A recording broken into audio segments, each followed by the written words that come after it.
Good thing. No doubt about that. So we've got about one more minute before we start. Um, Looking forward to this one. And this is the final episode of our marketing automation webinar series. Going into 2021, we'll be doing something a little bit different for our webinar. So stay tuned to that. Should be exciting. But we're looking forward to it, and should definitely be a really fun, lots of new topics, lots of interesting topics. So stay tuned. We'll be hearing about that pretty soon. Mm-hmm. Gonna be some really cool topics too. Like looking forward to our layout for next year's worth of stuff like this. It's always so fun to do. Yeah, agreed. I love doing these webinars.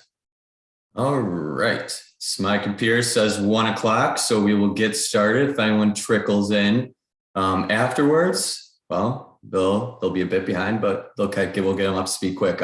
Welcome, folks, to Mastering Campaigns with Marketing Automation. This is the final episode, as I mentioned, our Marketing Automation webinar series. I am Spencer Bard. I'm our Marketing Automation Specialist here at Keystone Click, and with me today is Mitch. Mitch, introduce yourself. Sure. My name is Mitchell. I'm the web developer for Keystone Click, and I specialize in WordPress development and user interface and user experience. We'll be talking about some landing page best practice and some other good workflow tips to help you with this marketing automation. But to kick us off, I think that's you, Spencer. Yes, it is. Going over today's agenda quick, and it wouldn't be one of my webinars if there weren't a few memes thrown in. So there's the first, I think, of two. So today's agenda, we're going to go over quick about how you can create workflows and how you can utilize them to start creating some of those simple, basic automated actions. Then we're going to go over email campaigns. We're going to look at some nurturing, some retention, re-engagement, and converting with them, best practices for that. We're going to look at drip campaigns, so how those differ from email campaigns, and a bit how they're offer focused, and some best tips for emails that get the best engagement, open rates, so on and so forth. And as Mitch mentioned, we will be looking at landing pages, best practices for conversions, and last but not least, the metrics that you want to pay attention to really gauge the success of your campaigns and your landing page. So without further ado, I'll pass it off to Mitch. Sure. So we're going to talk about what marketing automation is, just to start off, the base definition. It's any technology that you have, software or otherwise, that manages the marketing process, including multifunctional campaigns across multiple different channels, and we'll get into those channels later. But the biggest part about it is that it happens automatically. There's a lot of benefits to automating this part of your business, and to focus on, campaigns and landing pages, there's 5 things that we usually like to look at, and that's strategy, structure, consistency, personalization, and conversion. Strategy, pretty self-explanatory. It's to map out your user experience, what you want your end goal to be, who you want to target, stuff like that, right? You have your structure, is how you're going to set it up, and we'll talk about triggers and workflows later, and that's what plays into the structure of these. The consistency is the repetition and the constant, communication with your customers and clients. Personalization, how you want to speak to them, how it's going to look and feel, and how those things turn into conversions at the very end. Yeah, and definitely want to stress that each one of these aspects plays into each other. You've got the strategy, which creates the structure, and you want your structure to provide those clear, consistent touches with your target audience. And that's how you eventually build up with that personalized message that brings them along the customer journey and eventually leads to that conversion. So we're going to start, this is Mitch again. We're going to start talking about using some workflows. Absolutely. So the workflow is the starting point, right? If you're thinking about this as a race, this is the starting line. You want to identify your target audience. You want to develop valuable content that is pertinent to that audience. You want to identify the entry point for your email campaign or your trigger, which we'll get into more detail on, I think, on the next slide. We're going to identify the CTA or your call to action, like what do you want them to do? How do you want them to interact? Where do you want them to go? and the actions you want to take place, whether they're added to a list. And we'll go into some more of those actions in greater detail soon. But mapping out your workflow is really where you want to start. Yeah, and one thing that I do recommend is even mapping out how you want that customer journey to look like on even a piece of paper. You can map out, who your target audience is, you've got your content, identify that trigger point, whether it's they sign up, whether it's that they're in a certain industry or they sign up, fill out a form, map out what that trigger is and then what you want that next action for them to take, and then fill out the rest of the steps from there. Mm-hmm. All right, Spencer, I think some of the triggers, we were talking about before, and we kept using that word, is like, your social media engagement and stuff like that. You want to talk a little bit more in detail about those? Sure. Yeah. So if people are engaging with you on social media, maybe you could track that. A lot of the CRM systems allow you to track your engagement. If you've got a contact that's engaging with you on social media, identify what the information is that they're engaging with, and send them more relevant content to that. Interactions with your website. CRM systems allow you to track if your contacts are going to certain pages on your website. If they're filling out a form, say they fill out a form for a white paper or one of your free pieces of content like a guide, that will allow you to create a trigger for that and allow you to create different actions from that. Any defined attributes that you come up with. So this could once again be industry, types of content interested in. Then we already talked about filling out any types of form. Those can all be used as triggers. And then either purchasing or not purchasing. So if they make a purchase on your site, following up with them, or if they don't, shop cart abandonment workflows, which we will talk about here during this presentation. Yeah, a good example of that, Etsy and Amazon, these huge e-commerce platforms. You leave an item in your cart, in the next 12 to 24 hours, you're hearing from them saying, hey, we miss you, come back, click on the cart, finish your transaction. And that spawns from a workflow and from a trigger. So then, from an action is what Spencer's going to talk about next. Yep. So there are a lot of actions that can be assigned to different people when it comes to workflow. So the trigger is going to be your starting point.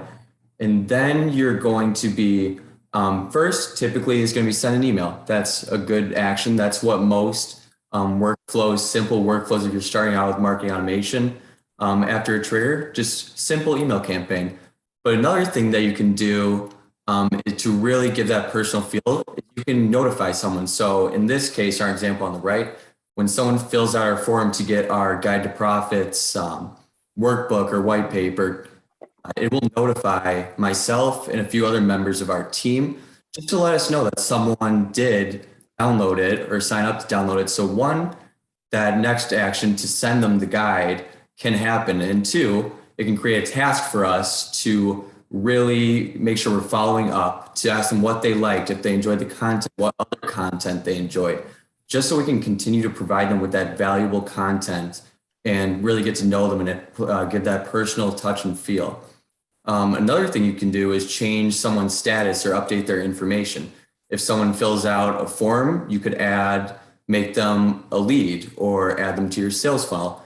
It's really just about identifying what's important to you when someone fills out, or completes a certain action when it comes to marketing automation. So now we're going to talk a bit about email campaigns. We're really going to focus on the nurturing, retention, and re-engagement side of things. So most marketing automation does involve email at some point. And email nurturing is one of the cornerstones of marketing automation. Compared to Facebook and Twitter, email is about 40 times more effective in terms of customer acquisition and conversion. And actually, automated emails tend to see much higher click rate than manually sent emails. And that's just because you can track the timing on it.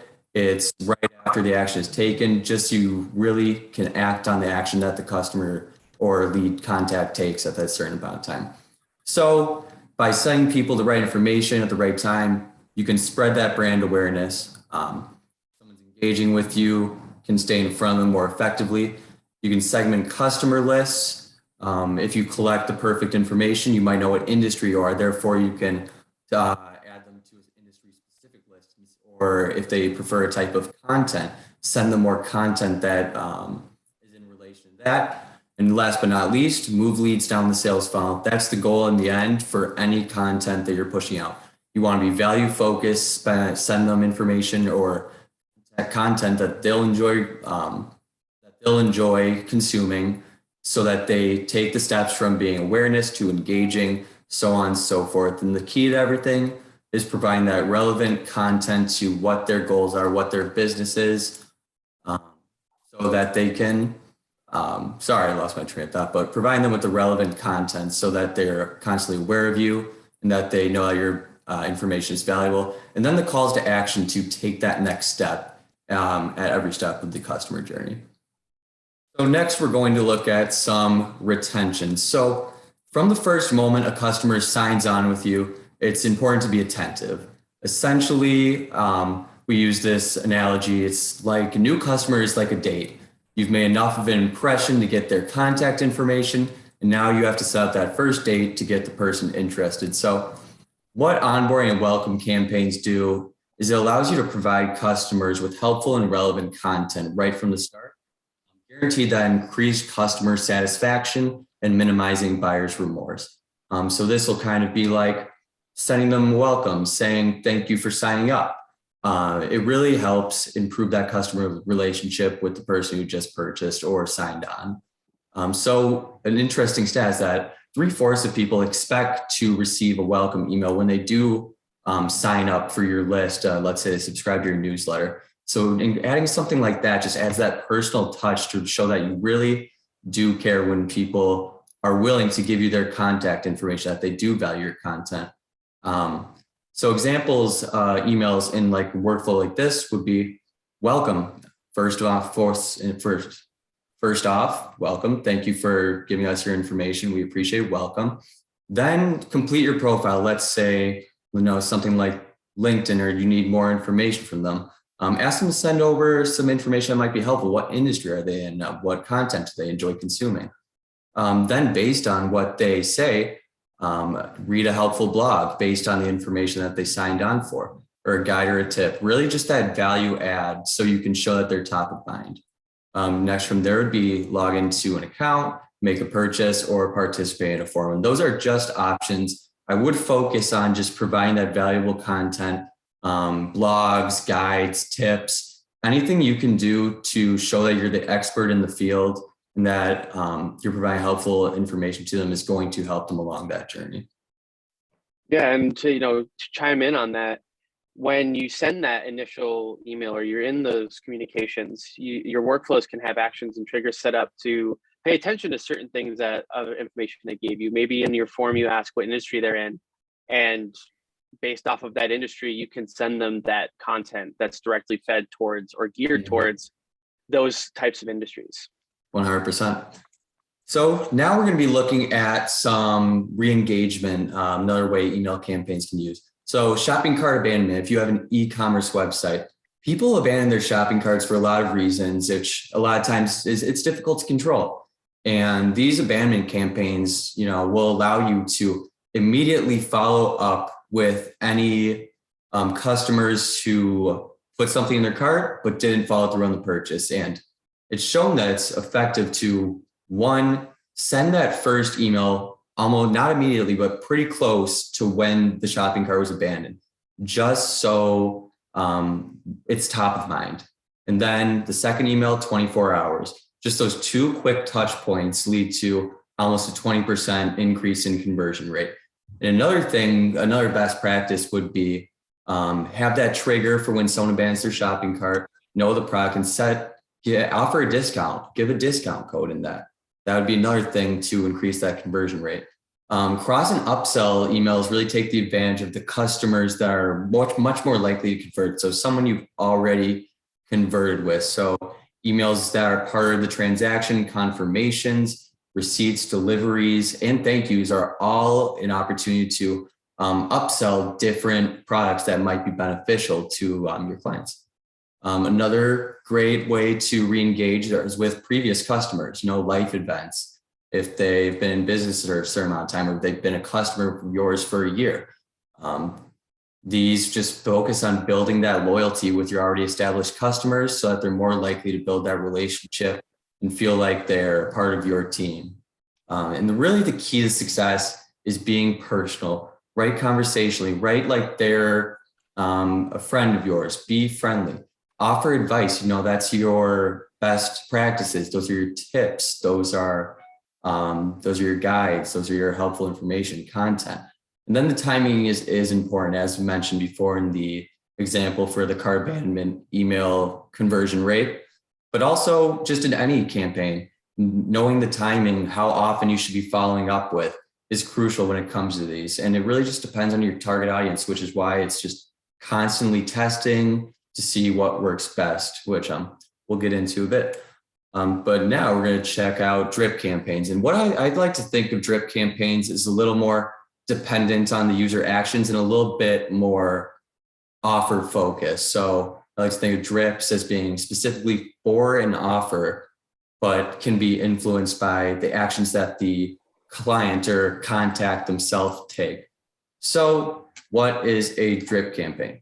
Drip campaigns are an automated set of emails that go out based on specific timelines or user actions. So this example friend on the left kind of illustrates what a drip campaign is specifically. So on the left, someone signs up for a white paper. You send them that email with the white paper.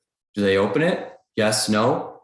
And depending on what they do, that influences the next action that's taken, and so on and so forth. So with a drip campaign, it's all about tailoring the content that you're sending or the emails that you're sending your contacts based on the actions that they themselves are taking.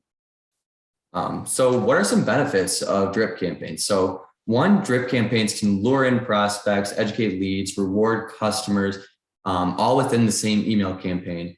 And by pinpointing and segmenting different groups of people, you're able to reach the right people at the right time.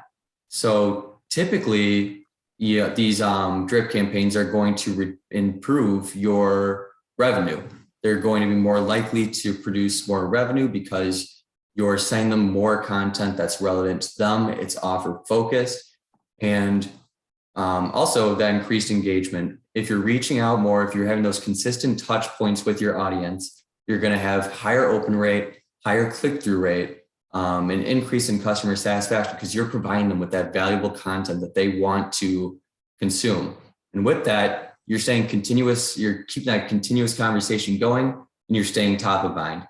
Just those continuous touch bases, not over exaggerating them, but being smart with how often you're touching base, providing that valuable content is all going to help you achieve these benefits and really help drive your contacts through the customer journey. So how to create a drip campaign. So a drip campaign is going to be set into motion when a contact completes an action which will serve as your trigger. So in this case, it really just depends. There are a bunch of different triggers. So your trigger is going to depend on the intended action you want a contact to complete for your drip campaign. So there are triggers such as email triggers. If a contact clicks a link on a certain email, or if they open an email, or if they visit a certain page from an email. There are lead triggers, which are, you can look at your leads like they're your contacts. So examples of those would be if they have a certain lead score. A lot of CRM systems offer a lead scoring system to show what your highest leads are. We covered that briefly in our last episode, but that can be a certain trigger. Another one is that they could fit into a specific industry. If your contact's in a certain industry, then that could trigger them being involved in a certain email campaign. Then there are opportunity triggers. Whoops, sorry about that. There are opportunity triggers, which involves your sales pipeline. So this could be if an opportunity is created and the opportunity is assigned to a certain salesperson. This could this could create an action such as sending a notification to that salesperson to follow up. So there are many different calls to actions that we could take a deeper dive into, but those are some of the main ones. From there, you're going to want to create an action. And more often than not, this first action is going to be another email. You can also assign tasks to lead owner. You could assign an action such as assigning the contact to a campaign, changing the opportunity stage or the customer journey stage that the client is in, and a lot more. So then, depending on the action that the recipient takes from that first action, that will influence what happens next. So as you can see from the example, they get sent an email with 3 different links. And only if they click the third link, they're added to a new campaign. So that is an example of kind of how drip campaigns work, super high level, that depending on what the action that the client takes, they can be added to a different group of actions.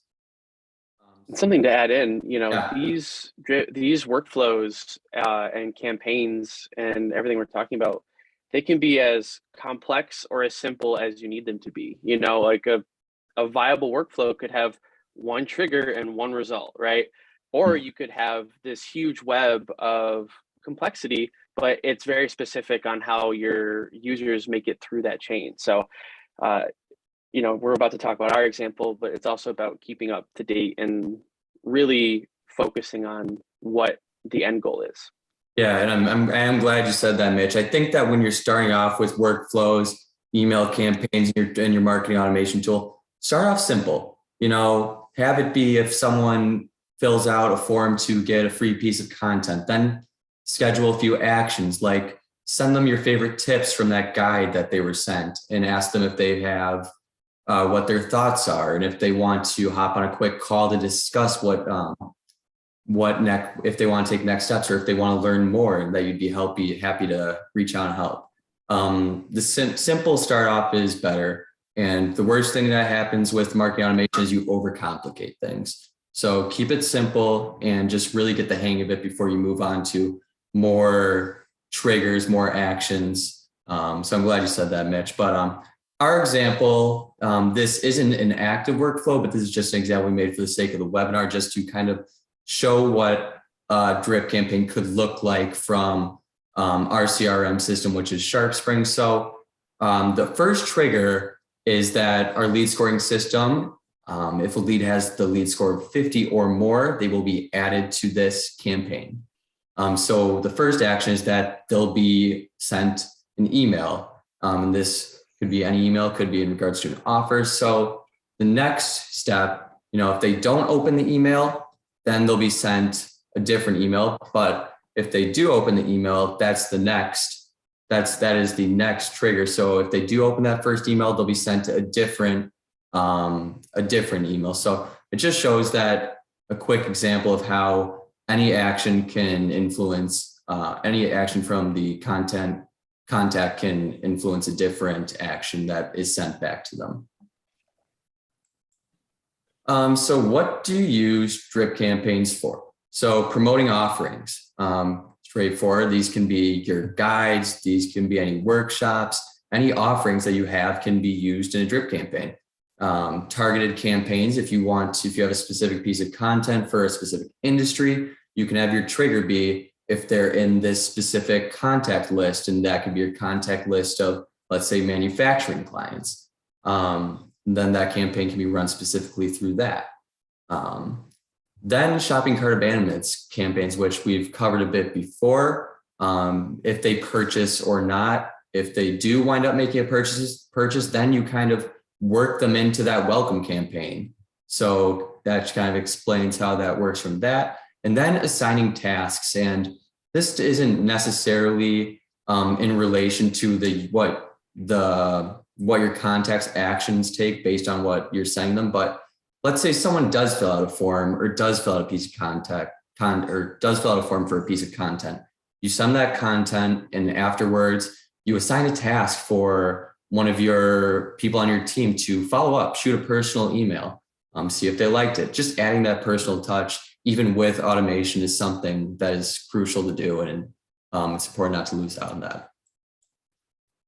So the big picture for crafting emails for drip campaigns, these are some of the best practices that we like to instill in our emails. The main focus should always be on the value. Provide them something that they didn't know, interesting tips, some new industry knowledge. Keep the email short and sweet to start.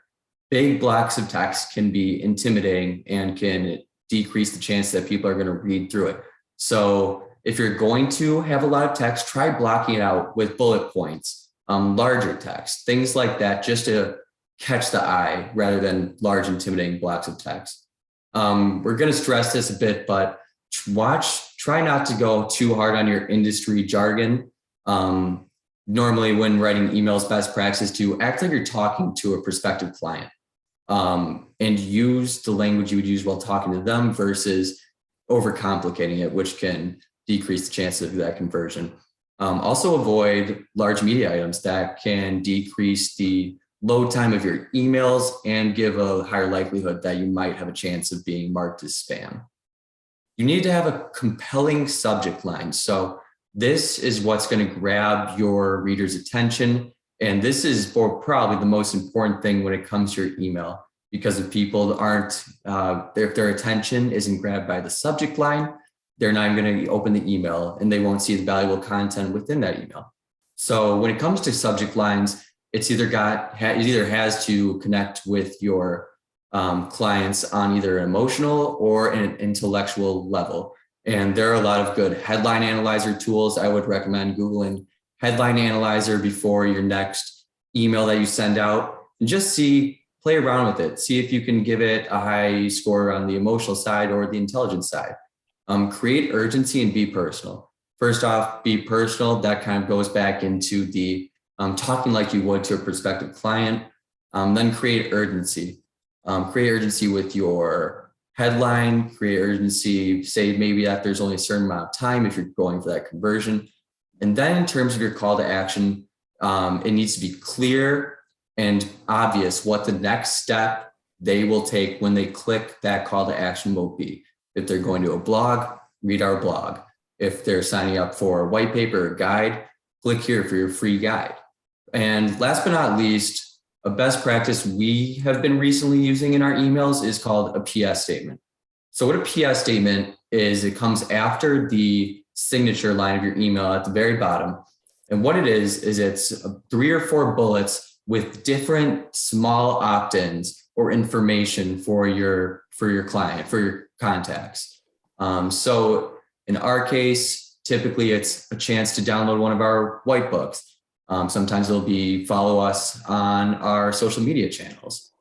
Click here to listen to one of our podcasts. And then occasionally on one of the last bullets, we'll add an actual offer or an opt-in where there's actually payment. But the PS statement is just another way to grab the attention. Maybe they didn't see something they were interested in the email copy itself, but kept reading because the copy was good and saw something that interested in them in the PS statement. So that's just something to think about. And here's some best practice for optimizing your drips. It's not going to be perfect right away. A/B testing is great to do. And the answer to really getting your drips nice and optimized is to constantly be fine-tuning them. You're going to want to set up goals for your emails in terms of the analytics, which we'll get into towards the end of this presentation. And then another thing you can do is you can run reports on these specific emails within the campaigns to gauge them against your goals, see how you're doing. Next, you want to edit and update your emails based on the reports. Maybe one email didn't perform as well in terms of open rate. That would be your chance to update the headline. Or maybe you're not getting enough click-throughs. That could mean your call to action isn't specific enough, or maybe your text is too heavy. And then the last thing is test out the drips within different contact list segments. So if you've got a large portion of one specific industry, segment that list and try out the email drip on one specific segment of that at a time. That way, you're not bombarding hundreds of contacts with one specific email campaign right away. And the secondly is so you can continue to optimize it as you go. Absolutely. So the drip campaigns and everything we've talked about prior to this all kind of converges onto a landing page, right? Where this is where you're going to have your CTAs. A good example of this is you get an email from Netflix, right? And they're like, hey, come watch this show that we just got, and you're interested in that. So you click on it. It takes you to their page where it says watch free for a month, right? That CTA is super clear. It tells you what you're going to get when you click that CTA, and it's very visible. It's right in the middle of the screen, right? You don't have to navigate or scroll to get to it, right? These CTAs are meant to be very visible. The other thing that we should keep in mind is that it's okay to have that CTA in multiple places on that landing page. You know, you want it above the fold when you initially load, and then, you know, after a little bit of text and some other things, you might want to have another one where it's worded a little bit differently, and it matches the theme of that section, but it's another call to action that gives your clients the opportunity to progress through the workflow, right? These landing pages are also there to answer objections, right? They get that email, but they're like, man, Netflix is $10 a month. You know, these landing pages are meant to, you know, ease those objections, to answer those questions they may have, right? Like, what's the value, right? If I invest my time in this, what's the return? You know, or why are they holding off on signing up for your offer, right? You're going to answer that in your copy on your landing pages. You know, you want to include power words and adjectives in that text, right? You're experts in your field and you know your business better than anybody else, right? Make sure you describe it clearly and make sure you describe it in a way that makes it pop, right? And these landing pages, you also want them visually focused, right? If it's well designed, and this comes down to, you know, my expertise of user interface and user experience, you know, it has to be pleasing to look at and easy to use, right? You want your landing page to grab their attention in the right places and give them the right information at the right time. You know, the other 4 best practices that we practice, you know, is 6-word headlines. This is going to be the big title at the top of your page, or even the ones separating paragraphs. Short, sweet, to the point is going to be the best way you can do that every single time. And, you know, as Spencer mentioned previously in your emails, avoid large blocks of text, you know, break it up, small chunks. It's easy to remember, you know, having to read a paragraph, you will either remember the very first part or the very last part. The very middle part has a chance to get lost in just the time it takes. So you have these small bulleted sections, and, you know, the next one is also focused text. You have these small sections of focused text, so that way they get the maximum impact in the quickest amount of time, right? That way they can make those decisions, squash those objections, and move through your workflow. And the last part is writing conversationally. You know, being too salesy or using industry heavy jargon, you know, can lose people, right? It'll hurt your conversions in the end. You know, write conversationally as if you're talking to a prospective customer. The best example I have is I'm a web developer, right? I know a lot about technology and there's a lot of jargon in my field. Whenever I go into a conversation to talk to my coworkers or clients, I always have to keep that in mind, that my audience doesn't know as much about web development as I do, right? So I have to write conversationally and make it seem easy and easy to understand. And then that conversion of information or that conversion of understanding is tenfold as it would be if I just said all the jargon in the world. I do have to agree with that, Mitch. There are, as a non-developer, can definitely say when it gets too industry or tech heavy, I lose focus, I lose interest. I say, explain it to me like I'm 5. And, you know, yep. I think that's a really good example of how you can be benefit focused while writing conversationally, avoiding that industry heavy jargon. So now, last but not least on the landing pages is dynamic content. So this is the Keystone Click Pizza Shop, and hey, Margie, last time she ordered, got a pepperoni pizza. So this time when she comes in, we're going to use our CRM system, which is taking in this information to add to the landing page that dynamic content of, hey, Margie, you want the same pizza? We'll offer you a discount. Or maybe maybe Erin added this to her cart and never checked out. So the next time she visits, or maybe she receives an email from us after she orders that leads her back to this page that says, hey, Erin, here's 40% off your next large Hawaiian pizza. So any opportunities to add dynamic content, that's a bit more of kind of an advanced feature of marketing automation. So once you're comfortable with it, that might be something to look into, especially if you're an e-commerce or product selling website, it can be beneficial. Last but not, And to talk yeah, more about that dynamic content though, real quick, before we move on, is these fields are generated from the forms and stuff that your clients filled out or you had made for them to fill out, right? So you can gather all of this really pertinent information and use that in these landing pages and in your emails to make this really, really focused, right? Like I've seen landing pages that I've logged back into or went back to after a while, and it said, "Hey, Mitch, welcome back. You know, you got this last time. Here's what we're doing now. You know, thanks for stopping by." Super sweet, to the point, and it felt personal. It felt like, hey, they remembered who I was. They know what I like. I like that, yep. and it's easy for people to remember those little small interactions, right? It's like hearing your name in a crowd, right? You always will hear it. It's the same thing here. You'll always remember it if you can add that little bit of personalization. No doubt. That's definitely good. Any personal touch is fantastic when it comes to automation. So, last but not least, some metrics to pay attention to, where you can set your goals when it comes to email campaigns and landing pages. So, first off is going to be that delivered rate. How many of your messages are actually being delivered? This should usually be around that 100%. If your delivered rate is low, that could mean one of two things. It could mean you have non-valid emails accounts in your CRM system. Some of your contacts don't have emails. So those are being not delivered. Obviously, those are being bounced. So the best case for that is you go and scrub your email list, make sure that they're all valid and up and running. Another reason it could be is because a lot of your emails are being sent to the spam if you've got too large of media items. So making sure that that's not happening and constantly adjusting that will help you with your delivered rate.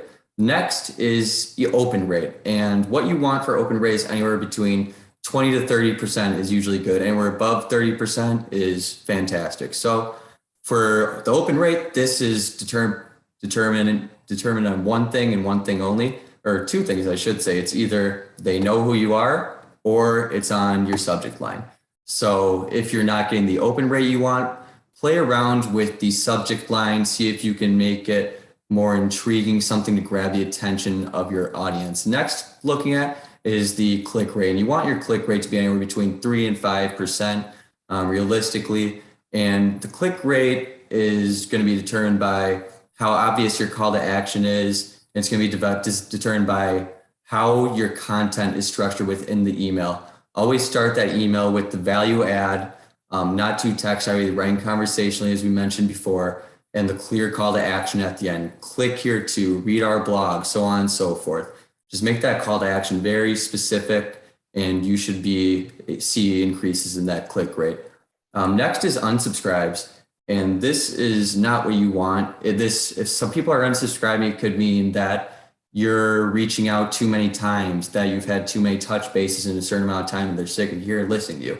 And that might mean that you need to alter your workflow to have less consistent touch bases. But really trying to keep that unsubscribe number to a minimum is good. And then last, links click. Normally in emails, you'll only have one or two links, but if you're delivering something such as a newsletter to your client list, this is something interesting to look at to see which links are being clicked and at what rate they're being clicked as well. And if you want to direct them to a certain offering that's not getting the clicks you want, maybe for the next newsletter, you move that to a different area. Then when it comes, go ahead. Oh, sorry. I was just going to talk about the metrics for landing pages. Oh yeah, all you. The things that you're going to be looking at is the traffic. How many users are coming to your site, and that can be even broken down even further to say, hey, you're getting a lot of traffic between 5 p.m. and midnight, right? When everyone gets home from work, your landing page is getting hit like crazy, right? That can give you some really good insight as to maybe when you should send your emails, because they're hitting your landing pages, or your emails are coming to them during their workday and they're navigating afterwards, right? These metrics will also show you how many of these users that are coming to your website are new ones, right? How many people are new customers or clients that haven't been there before. This comes from you can tell this from form submissions. and from the traffic. The form submissions is who submitted, what they submitted, their responses, their emails, all that good stuff that'll show up in the metrics to pay attention to. And the last thing is the bounce rate, which is the bad metric, right? It's like, oh, why are they leaving your site? Where are they leaving your site? And metrics have gotten to a point now where you can even see heat maps of where they stopped scrolling, right? You can see, oh, they made it 2/3 down the page and then they left. They never got to that last paragraph. And if that's the average, maybe you just remove it or move it or rearrange your content. The thing to remember, as you're looking at these metrics is that these emails, these landing pages, these campaigns, they're living, breathing things. They require maintenance. They require tending to, right? You're supposed to look at these metrics and react. Look at these metrics and change something. If something's doing really, really well, keep doing that or change one small thing and see if it goes up or down. It's a constant experiment. It's a back and forth of understanding your clients and reading your metrics. Yeah, definitely best to look at emails, drip campaigns as fluid and not just static. It's not just set and forget it. And that was good to bring up. So as promised, here's the second of two memes. But just to summarize, pull things together, just utilizing the marketing automation to create those campaigns really helps in terms of the effectiveness and just the efficiency of how you're touching base with your customer across the customer journey. Email campaigns are great for nurturing, retention, re-engagement, and drip campaigns. You want to use those more with your specific service that you're offering. And as mentioned before, those actions after the initial email are going to all be determined by the action that the recipient of the email actually takes. So when it comes to actually writing the emails, focus on that adding value, writing conversationally, adding a clear call to action of where they're going next, and crafting your emails and landing page to make sure that they're benefit focused while avoiding those industry jargon and really conversational and benefit focused, as mentioned before. Then last but not least, utilizing those reporting from either your CRM tool, your marketing automation tool, Google Analytics. You can check on the status of how certain aspects of your campaigns are performing. And as Mitch mentioned just a few seconds ago, that they're not static, they're not set and forget it, and that you can use these analytics to constantly be updating and making changes to increase those conversions and really just increase the effectiveness as a whole. So with that being said, that is the end of our webinar. If you do have any questions, we'll stay in here for a few more minutes to take any. And if you do have any questions that you don't want to ask over the chat, feel free to shoot either of us an email, Spencer Bard at KeystoneClick.com and Mitchell Gobin at KeystoneClick.com. Absolutely. We appreciate your time and thanks for stopping in. I hope you learned something valuable from this. And, we